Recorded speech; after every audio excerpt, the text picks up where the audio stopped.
Does everything have a bright side to it? Of course. Doesn't always outweigh the negatives, but everything has a bright side to it. This makes happiness a choice. And here we say that the discipline of being happy is the ultimate discipline. With that said, welcome to the Ultimate Discipline Podcast, where we meet with people who are practitioners of this exact discipline, and we hear their cool stories of cultivating happiness through challenges in their life. I am your host, Sean Greenspan. Let's get to it. Dave, thank you for joining me today. A pleasure, man. Good to be here. Yeah, I really appreciate you hopping on. And for those that don't know, Dave is the owner of Drink O2, a drink that I'll tell you, the first Drink O2 I had was at Kelly Starrett's house on Halloween. Nice. I was training for my 100th. People were drinking booze, and he put that out for the kids. And I had one, and we started talking about it, and I knew about you guys at the time. And I've actually been drinking it quite a bit for recoveries after lifting, and I got a couple after my 100. That's a lifesaver. Hell yeah, man. Hell yeah. Well, yeah. Do you want to take a second and give everyone a little introduction just about yourself and maybe Drink O2 as well? Yeah, O2 is basically a clean, healthy sports drink. We're the official hydration brand of CrossFit and Spartan Race. So we work a lot in the high intensity fitness and the endurance community. And all of our products are super low sugar, 1 gram of sugar, twice the electrolytes as Gatorade. And the universal consensus is that they taste awesome, which I agree with, but I'm the founder. But people who drink O2 tend to drink a lot of it. And, I've heard plenty of stories of, I finished a marathon and O2 saved my life, or, I was cramping up midway through, an Ironman and I had an O2 and it just brought me back. That never gets old. That always feels good. It always feels good. People are drinking these during the race or the workout. It depends on the individual and it depends on the workout. Like myself, I do CrossFit as my primary source of exercise, and then I supplement that with hot yoga. And in CrossFit, if you're doing a 10-minute WOD, you're probably not going to stop, grab an O2, drink it, get back to work because there's just not enough time. But when I do yoga, for example, I'll generally have some O2 in my water bottle. So it just depends on what I'm doing. But usually I try to limit myself to like 2 a day. Sometimes that that ceiling gets expanded depending on the day. Hey, it sounds like a good thing to indulge on if you're going to indulge on anything. I try not to get high on my own supply too much, but it's hard sometimes. Yeah. And let me ask, and I know a little bit of this backstory, but what makes O2 different? Like, what's cool about it? There are a couple things, and I'll go into the backstory at some point probably, but when we were making O2, we spent a lot of time and energy on the formulation. Like I was at a very comfortable place in my career. I was at a insurance company in strategy, in my mid 20s, making 6 figures, and I wasn't going to leave that job and that career for just anything. And so I partnered up with a friend of mine who's a physician, and the intention was to create a healthier sports drink, because all the other stuff that we were sucking down just sucked. And so we set out to make like the drink that we wish existed. And it was hard because, we knew we didn't want anything with a lot of sugar. We wanted it to be, under 2 grams of sugar tops. We wanted it to be under 20 calories tops. We wanted it to have, a bunch of electrolytes. So we wanted it to be very functional. And we based the formulation for O2 off of an IV bag, actually. And then midway through the development process, the physician came across some research that indicated the accelerating effects of ingested oxygen on the body's recovery time. And so we're like, that's super interesting. Nobody else is doing that. And this research has been done over and over and over again. It's all clinical, peer-reviewed studies, on people and animals that show the same thing about oxygen accelerating the body's recovery time. But nobody was doing it. And so we're like, let's do that, and that probably added 3 years to the development process. There's a reason nobody's doing it. It's because it's really hard to do. But I think the things, to answer your question, that make unique: one, we're the only oxygenated product of our kind, and two, we're a sports drink in a can, and three, it's a drink that tastes awesome and works really, really well. I think that's kind of the basis of what makes us unique. And something that we're really proud of is also we're one of very few carbon neutral drink companies. So we're entirely sustainable. We don't do plastic for a reason. So we run a good company too. Dude, that's really, admirable, and like I appreciate that as someone who spends most of their time in the mountains in the wilderness. Yeah. That means, a lot to me.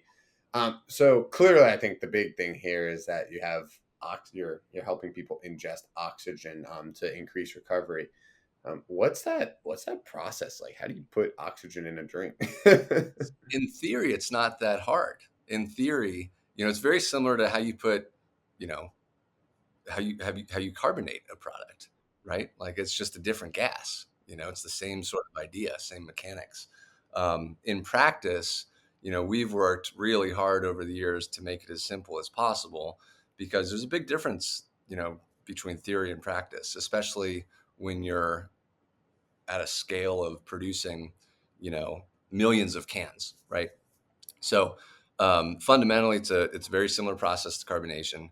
It's something that we've developed a fairly proprietary way, but it's no different than injecting any other gas into a liquid. You basically take the gas, take the liquid, put it together, and seal it in a can. Yeah. Well, that's no, that's it's unique. And what was the drive in the beginning to create a drink? Was it like what was it just you were kind of frustrated with what's on the market or? Pretty much. I mean, it was definitely personal necessity. When I was at the day job that I referenced earlier, I about 3 years into that was my first job. So about 3 years out of school, out of college, um, I started moonlighting basically to open a private nonprofit charter high school in Columbus, where I was working at the time, called Cristo Rey. And so I kept my day job. My day job was pretty demanding. It was basically an internal consultancy at a Fortune 100 company. And so I was working long hours during the day, and in the evenings, I and my partner in crime for this endeavor, we were spinning up a school from scratch, and there's a lot of work that goes into that. So I was working pretty long hours in the evening, and this all unfolded over about a 2.5 year process. And the school got up and running. We made the school. It's still working. It's still operating today, which I'm really proud of. And it's graduating 99% of students from high school. And this is serving a low income area where these kids are coming from places that generally graduate between 30 and 40% graduation rates. So it's great, really remarkable school. But once that project wrapped up, I was like, man, that was really gratifying because I built something, and it wasn't just a PowerPoint. It was like a thing that people use and go to every day. It's a thing. Um, so I wanted to do more of that, and I'm like, man, what could I do next? I don't really want to work at an insurance company the rest of my life. So what doesn't exist that I wish existed? And I'm like, well, I've been drinking a lot of Gatorade and Red Bull lately as I work these 20-hour days, and even though I'm in my mid 20s, I can tell that's not great for me. It's not sustainable.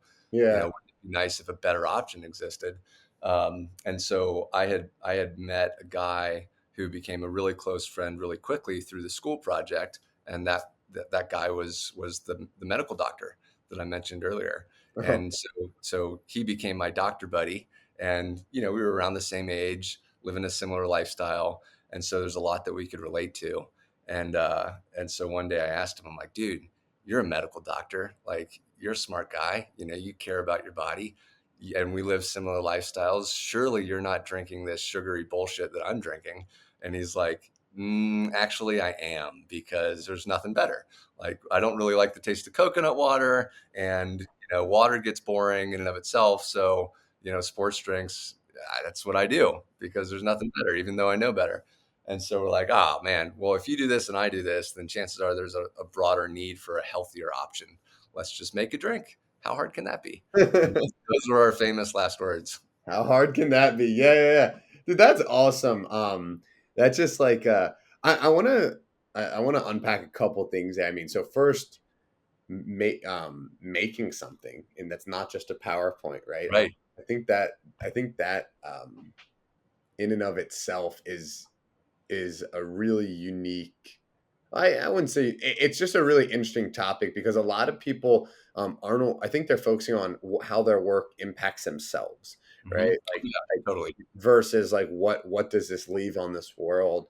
Right. And and you know the first thing that I feel like I've done that was really dialed into what I'm doing was when I got to see like so I work with brands, personal brands and brands in Yep. the fitness and wellness space to help them expand their impact, right, on the world, mainly through social media. And once we started putting some events together and some retreats together, and like I met people that like are using the products, following the people, and it's like, following people, not just like, oh, like I'm sitting here scrolling on your social media, like, this person inspired me to run and I've ran 3 marathons, like, That's you know what I awesome. mean? Like, Totally. really, like, impact.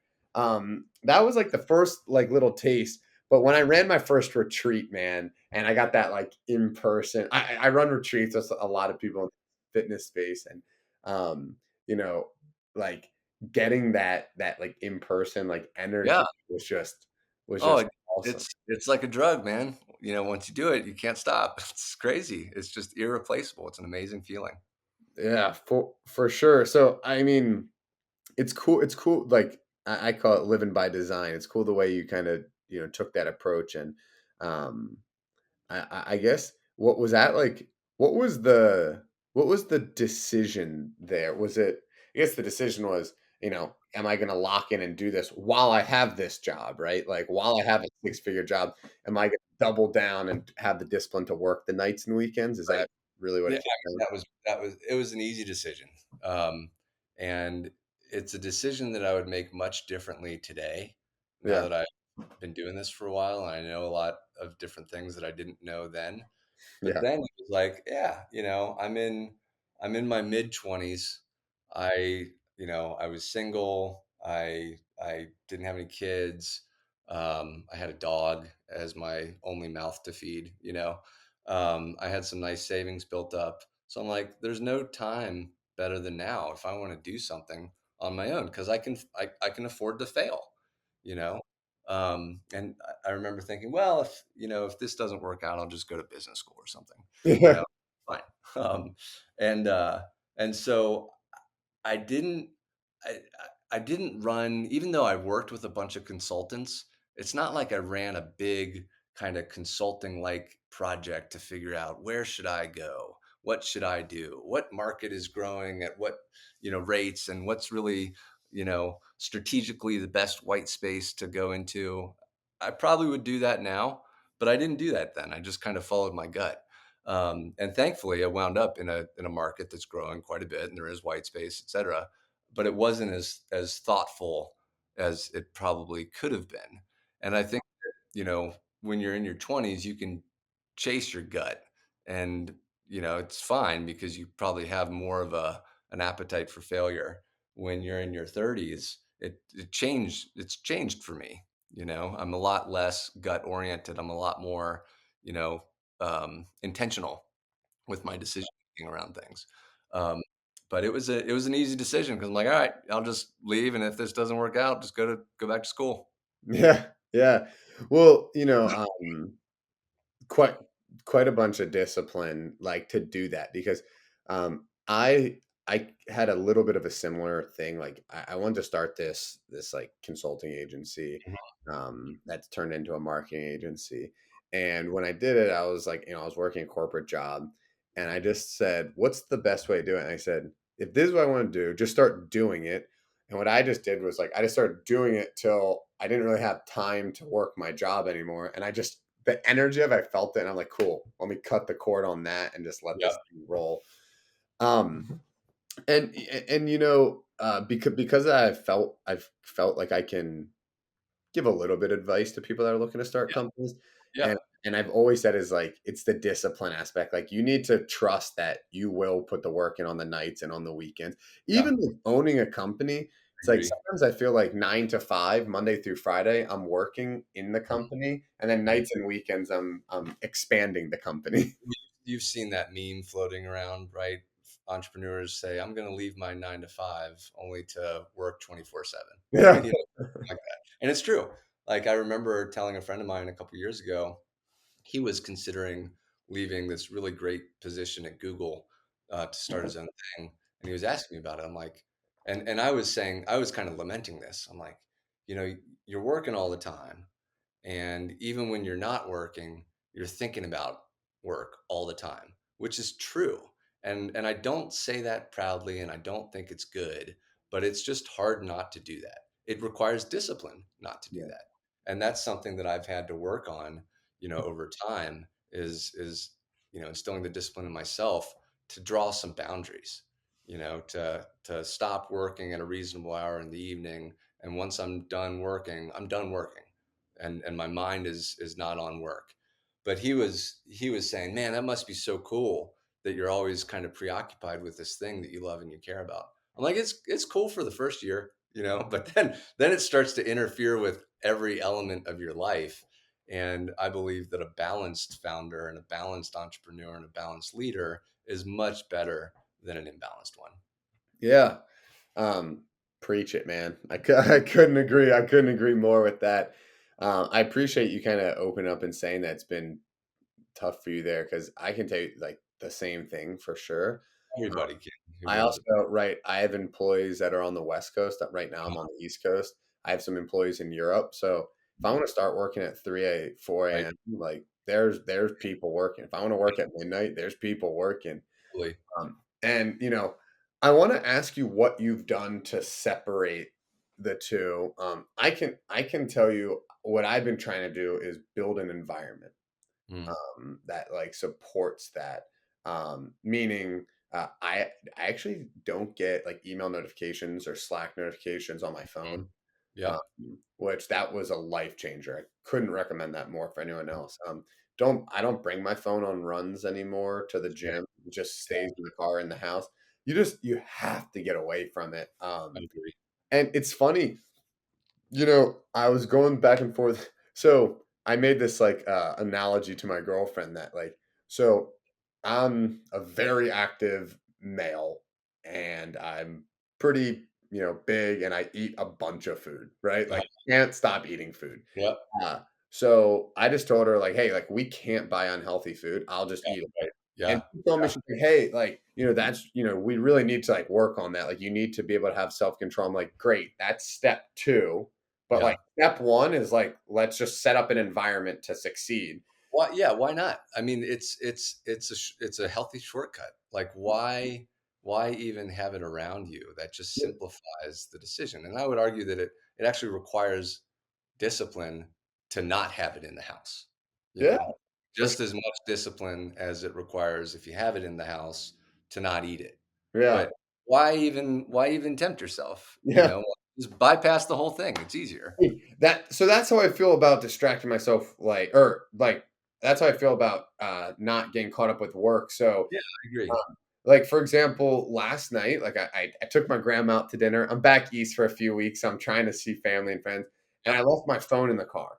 I that's was great. like, if it's buzzing in my pocket, and we had an early dinner. Right? It was Yeah, with my yeah, yeah, grandma, so yeah, it was like 6:15. I'm like, I could still for sure be working for yeah, yeah. several hours.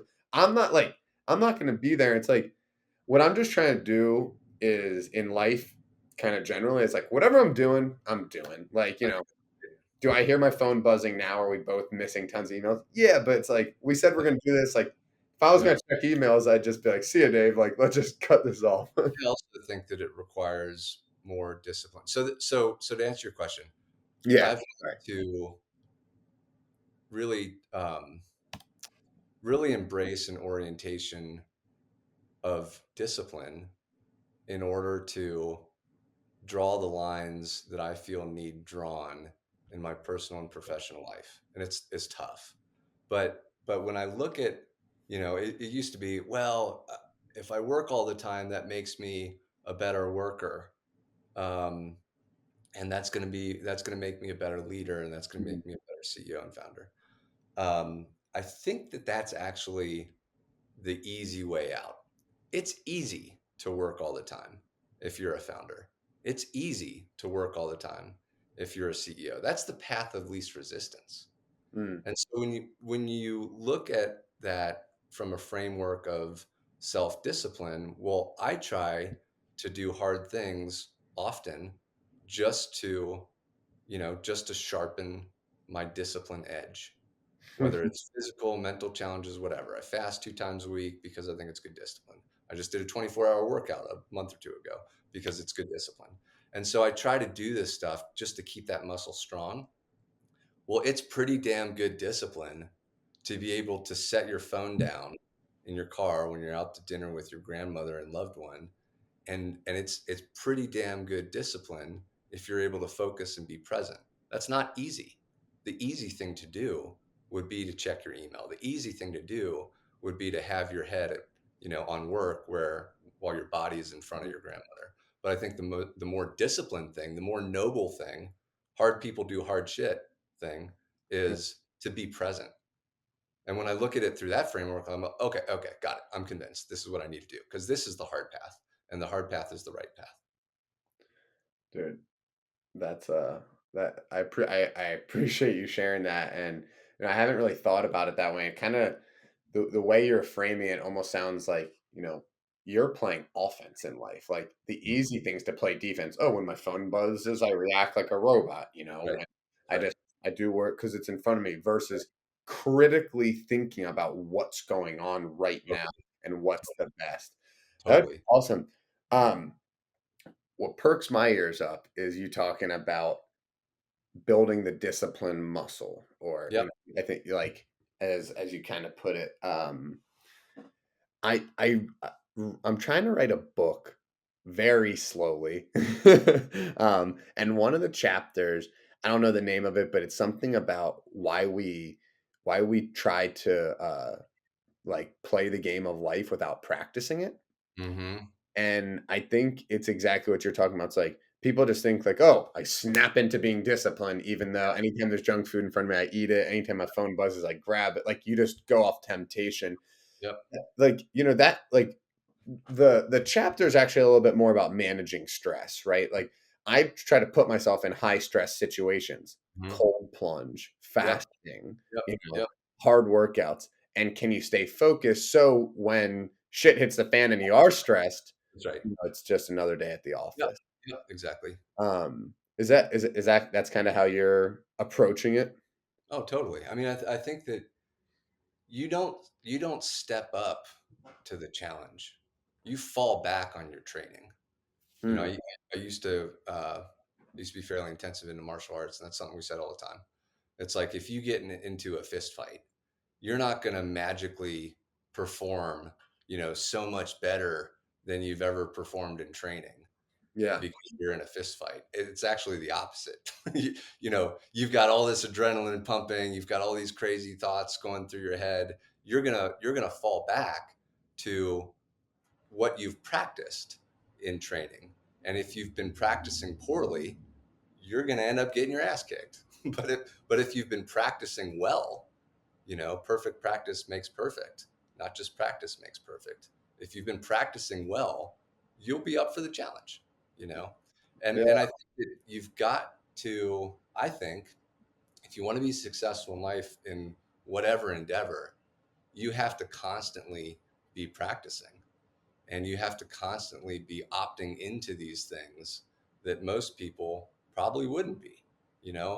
Most of the population doesn't opt into an ice bath voluntarily, right? Most of the population isn't doing max effort push-ups every morning for 365 days.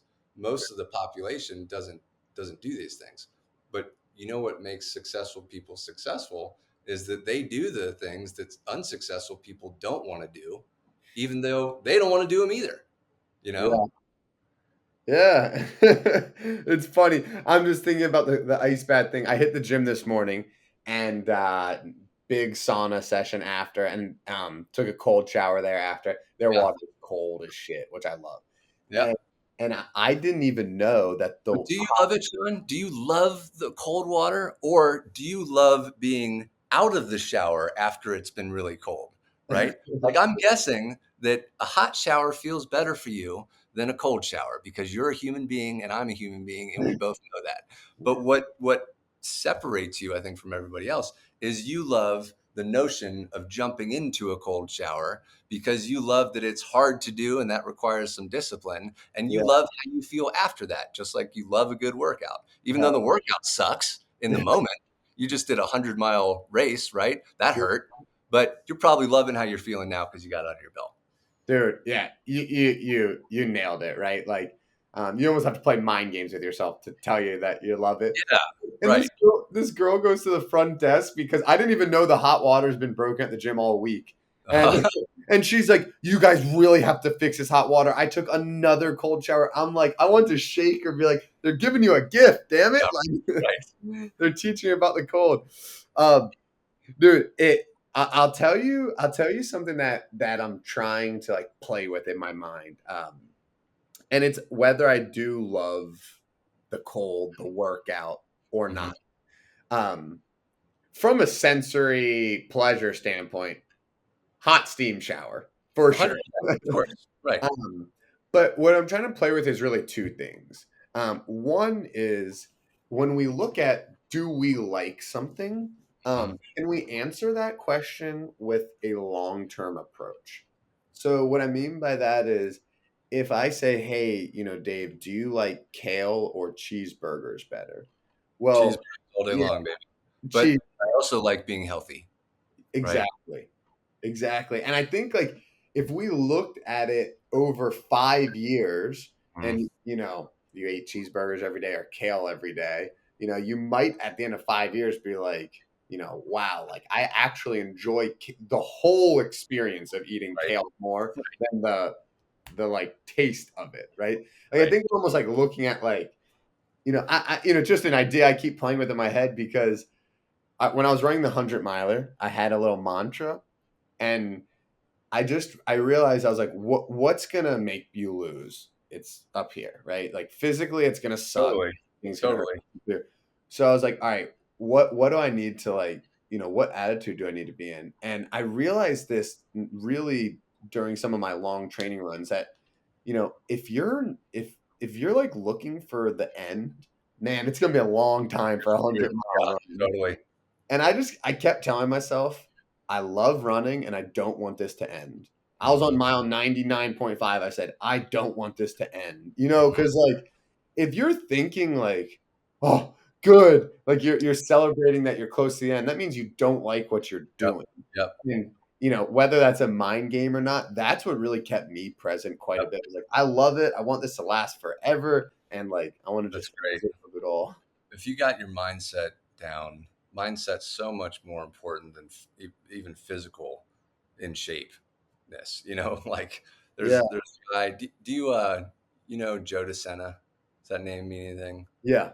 He's the founder of Spartan Race. Yep. Well, he started something called the Death Race before he started Spartan Race. And Joe and I have become good buddies over the last couple years. And I had an opportunity to spend some time with him over the summer.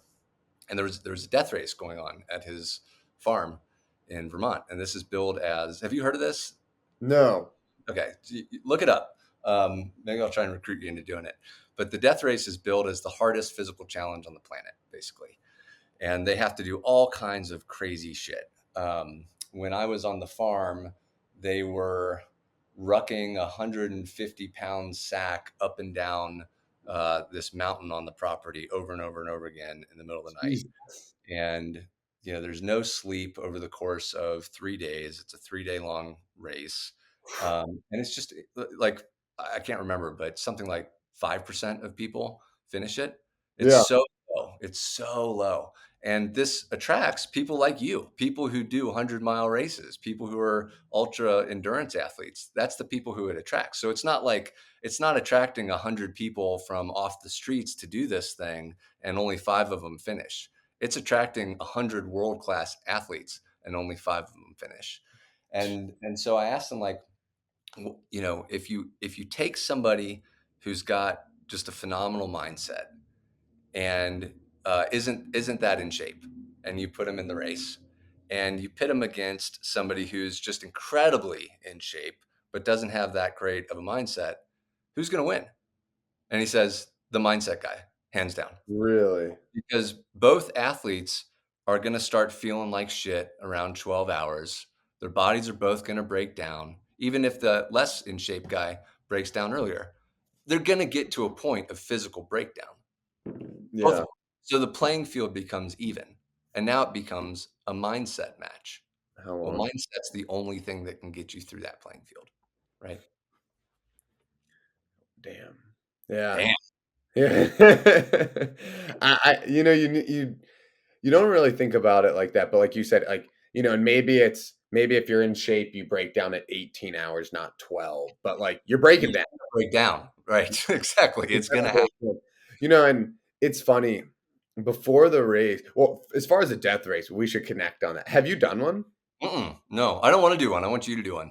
Yeah. Yeah. Let me know how it goes, right? Yeah, exactly. Um, I just pinned it. I'm gonna check it out later. But um, it is funny. Like even before the race, like both my parents were part of my crew, and I told them, I said, "Hey, I know this is gonna be hard for you, but I need you guys to have discipline too. I Hmm. don't need anything but encouragement." They're Hmm. like, they're like, "Of course." I'm like, "No, no, no. I don't need like when I look pale and I'm shivering. I don't need. Are you okay? I Right. just need Yeah, keep yeah, going." yeah. That's And they great. were like, they said like, "Oh, like we wouldn't ask anything unless we thought anything was wrong." I was like, "No, that's what I'm saying. Like Exactly. Don't. nothing."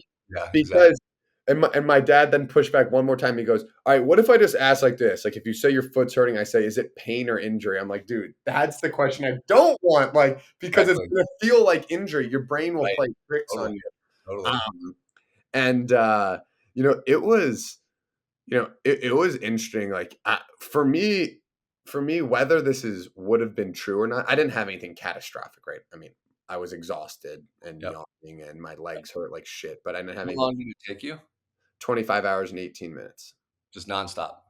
No, yeah, nonstop. Yeah. I want to hear about your 24-hour workout. It was 24, it wasn't 25. I'll tell you all about it. Yeah, and I kept telling myself like, if I have to crawl this 100 miles, I'm Right. crawling. Right. And again, I don't know if that would have turned out to be true, but that was definitely like I think the attitude I went in. I think that helped because otherwise, like I think some of these little pains would have kind of turned into Yeah. monsters. You make them bigger than they actually are. And You know, and it's tricky, man. It's if you tricky. feed them, you feed them attention, Yeah, they're just gonna get louder. yeah. They're just scream at you even more. Never give your pain. So never give your pain a voice. I saw Jesse Yeah. Itzler talk, and he had someone guide him through 100 mile, and he said three things. He said the first thing is you're never gonna die in the chair, and Hmm. what that means is we have these aid stations. You're not gonna conveniently quit at an aid station. Hmm. If you Hmm. literally give it all you have and you die on the course, so Right. be it. But you're Yeah. not gonna just conveniently want to Right. quit while you're at an aid station. Right. That was the first thing he said. The next thing he said was never give your pain a voice. And no matter what hurts, whatever, every time someone asks how you're doing, you ask yourself how you're doing. It's outstanding. And Yep. that's just the Hmm. bottom line. Hmm.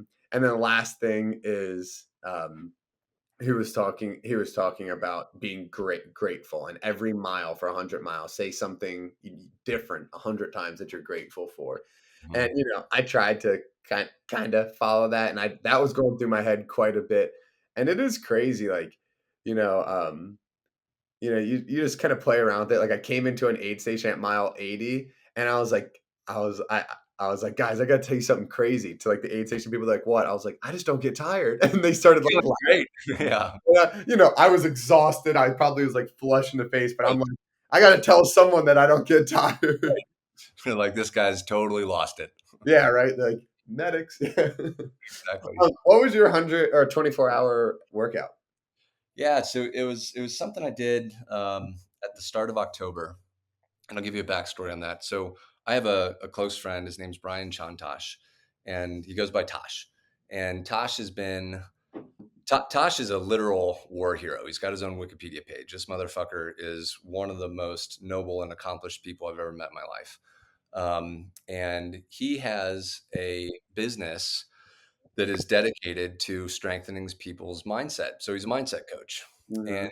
he also has a nonprofit called the Big Fish Foundation that is dedicated to helping veterans transition back to civilian life and ultimately combating um, suicide, veteran suicide. And Tasha and I have become buddies over the years. And um, I don't know, maybe 2 years ago, Tosh asked me to join the board of the Big Fish Foundation. And last year, I think it was last year, maybe this year, um, he asked me to become the executive director of the Big Fish Foundation. And of course, in both instances, I gave him a hell yeah. One, because it's Tosh, and two, because it's a cause near and dear to my heart. Part of what we do at the Fish Foundation is take the mindset coaching that Tosh has done and apply it to veterans in veteran based events. So Mm. our biggest fundraiser of the year takes place in June, and we invite a veteran from each branch of the military to team up with a professional athlete. So think, CrossFit Games athletes, people like that, and do a 24-hour workout. And so, earlier this year when I stepped into the executive director position, I'm like, shit, I'm gonna have to do one of these. I'm gonna have to do one of these workouts because I feel like I need to, because I need to know, what this looks like, because this is what we do for veterans a lot of the time. And I need to know, I need to know and experience that Yeah. myself. So I signed up for one. They're called Diesel Days, and it is what it sounds like. It's a nonstop 24-hour workout, and it starts ours started Saturday at 10 a.m. and it ended at Sunday 10 a.m.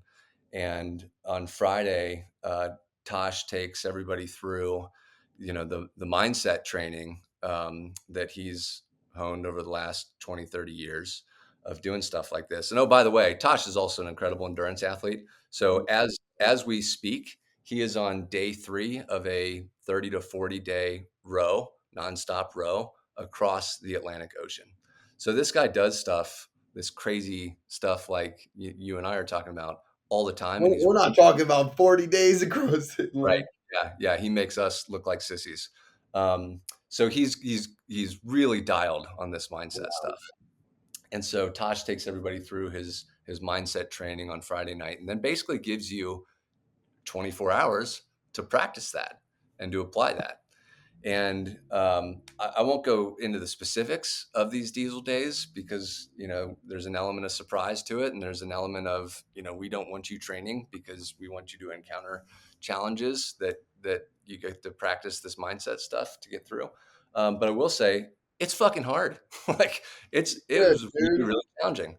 There's a lot of body weight stuff. There's a lot of machines. There's a lot of running and trail running. It's tough. It's Oh my miserable. goodness. Uh, but you do it and you get through it and your body breaks down. And, it took me probably 3 weeks to recover fully from my own diesel day experience, but it was one of the best things I've ever done.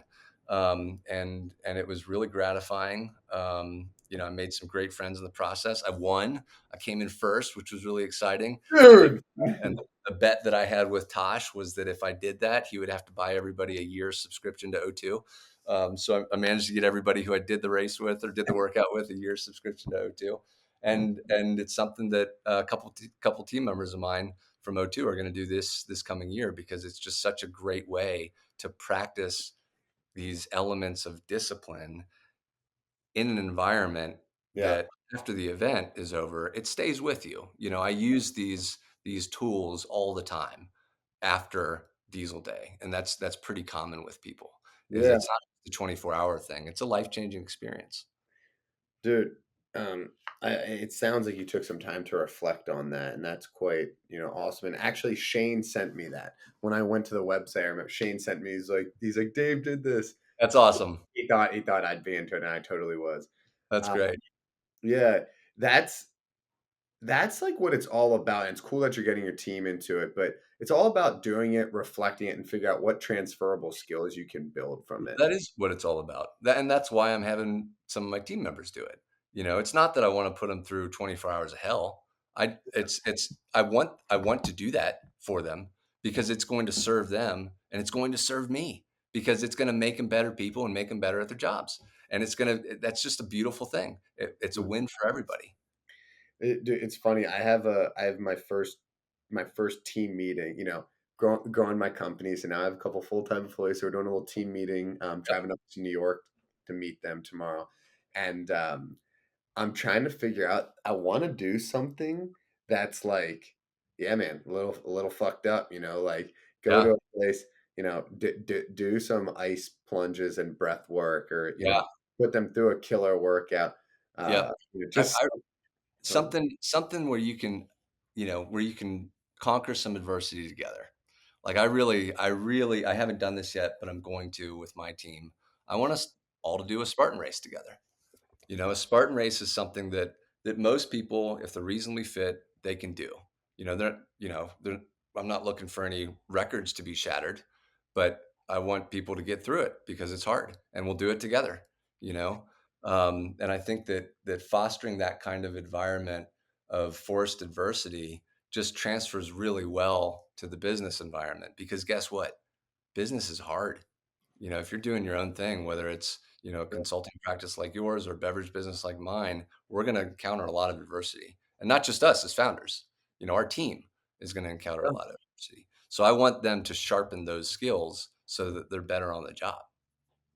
Dude, uh, I mean, that bravo, like that's it's music to my ears to hear that, like, you're doing that. It's inspiring to me to like, you're just getting my head thinking, especially because I have this tomorrow. I'm like, I looked out a couple places for like ice plunges and stuff like that. And Yeah. just do something. Because dude, I don't know. That's what it's all about. Actually, ever since the 100 miler, I've been lifting pretty hard and just Mhm. not. I mean, I don't think I've taken 10,000 steps in the 10 days since my Yeah. 100 miler. All I've been right. killing. But I keep telling myself, so we're doing this all for the mental, right? Yep. Physical benefits are great. They're Right. definitely secondary. A nice side benefit. Yep. Yeah, side benefit. And it's interesting how that actually makes my training so much better, Dave. So Mm. I'm sitting there and I was doing a set of like dumbbell bent over rows. And I kind of like went like pretty hard, but like not that hard. Mhm. And I Mhm. realized I was like, if I was doing it for the mental benefit, I was zoned out during that set and I didn't push myself. So, you know, I'm lying to myself. I'm here for the physical. So like, if I'm here for the mental benefit, I would go till I hit a real wall and Right. push past it once, and then really push past it that second Right. time. Right. And I've just been telling myself that, like, even like next time, I don't know if you hit your CrossFit workout today or do it Yep. tomorrow. Next time you hit it, like, play with that thought. I'd love to hear what you think. Like the Oh, I mean, that's something I think about all the time, oh, that's is there's a lot of benefits to CrossFit. It's nice, I feel in shape. I feel like I look halfway decent when I take my shirt off. Like, oh, that's nice stuff. But that's not why I do it.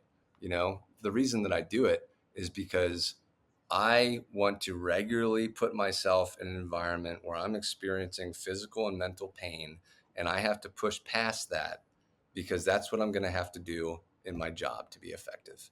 you know. And yesterday was a great example. Yesterday, it's been a long week, man. It's been a long month. It's been a long year. Blah blah blah. Yesterday, I go to the gym.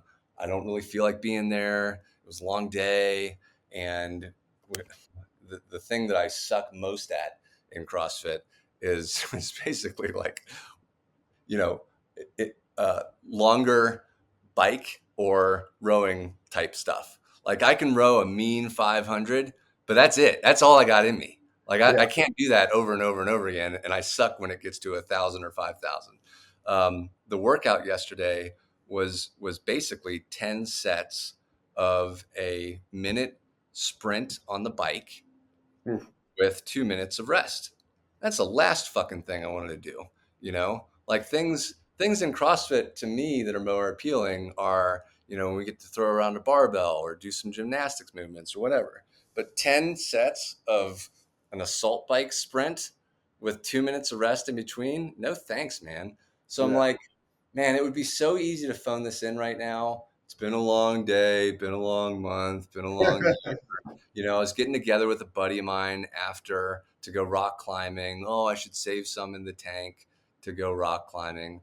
But you learn over time to recognize when you're bullshitting yourself. Like you learn over time to when you hear that tiny voice in your head that's telling you maybe you should just go like 80%. It's all right, no big deal. You're like, okay, I'm going to call bullshit on you, and I'm going to do the opposite of what you just said. And so I Yeah. did. And it was purely because I didn't want to do it that I did it. And I always know that I got a good workout in CrossFit when I start sneezing after and I give myself a head cold. And so I've been sneezing the past 16 hours or so since I left the gym. I'm like, good. Yeah, that means a job well done. I love that, man, dude. So do you think your intuition does grow? Like you mentioned that like you Mhm. are able to start to call bullshit on yourself. Do Yeah, you the muscle gets stronger the more you work it out. so really interesting to me because I agree with that. I haven't really put it into words, but like just hearing it for the first time from you, I agree with that. Um, COVID hit, my basketball gyms got shut down. I started running a little bit, and my friend calls me and goes, "Hey, in like 19 days, I'm doing a 100 miler. I need a pacer. Will you run the last 50 with me?" Wow. I was like, "Yeah, of course." Like, dude, I knew nothing about this. 2 years ago, I said, "I'm in excellent shape. I can run over any mountain as far as you want." Yep. Um, 28 miles in, it's like 10 degrees in Utah in the Oh mountains, man. and my foot Yep. that I was telling you about from this race Yep. just flaring up, Hmm. and I mean, it started flaring up at like mile 12, right? Because I didn't run that much. Hmm. 15, just it's aching. By like Yep. mile 22, I'm kind of he wanted to be in front. I'm like behind him, like hopping on one leg. Oh He was man. going slow. And we get to mile 30. Conveniently, that's where our cars were, because it Hmm. was a little figure-8 loop. And I told him, I said, "Dude, I'm out." And there's a good buddy of mine that doesn't show weakness. He's like, "I need you, man," because he Yeah. was dealing Yeah. with asthma. Yeah, I'm I sure. was like, "Dude, no, no, no, I'm out. Like, I broke my foot. Like, it's Hmm. straight to the ER, X-ray, MRI, nothing." Nothing. Yep. Nothing. And Yep. now, was the pain fake? No, I believe there's definitely some inflammation. My foot hurt, whatever. But it's funny because I do think I have a much like it's the same foot pain that I dealt with this 100 that I was telling you. Yep. But for some reason, my gut feel then was injury. You must stop. Now it was like pain. Keep going. Yeah. Right. Um, and I guess that was the first time I really thought about that. But that is cool that like your intuition grows and that you're able to spot it, like before you Yeah. do it. Because, dude, it's so obvious. Like you think about it, cool. We're gonna go put out hard rock climbing. Like I shouldn't go too hard, but I'm still getting a nice workout. Like that sounds great. Right. Right. Sounds totally reasonable. Right. Perfect. It's Yeah. just a fucking excuse. It's It, just it an excuse. It always is. It is something that you just got to put yourself in that position. Dude, last night I've been trying to do 30 minutes in the sauna Hmm. because I'm not doing any cardio. Yep. And last night took my grandma out to dinner, and I was coming back, and dude, I could have went to bed at 7 yesterday. I was working hard, and I drove as I'm driving past my gym. I'm like, dude, going to the sauna for 30 minutes. Like I kept telling myself, like, I don't want to eat away at my sleep. I'm Yeah. like, dude, that is like I Yeah. did the math. There was an 8-hour window there. 100. Totally. And Totally. it's funny, man. Right. Dave, I know you gotta wrap up here soon.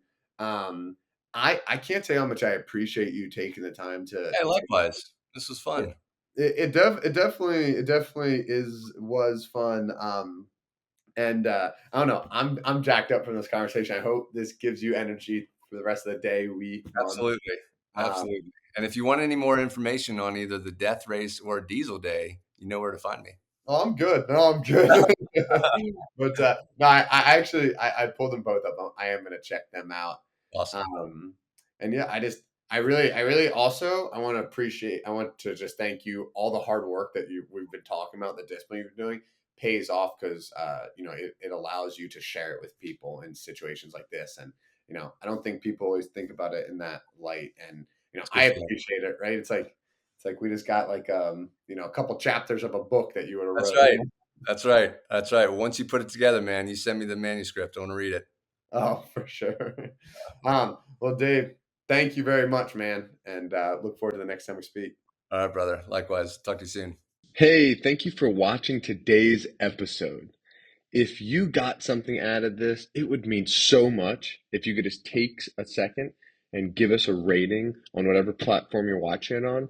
And it would mean so much to the world if you could just find one person that you think this message resonates with and you could share that with them.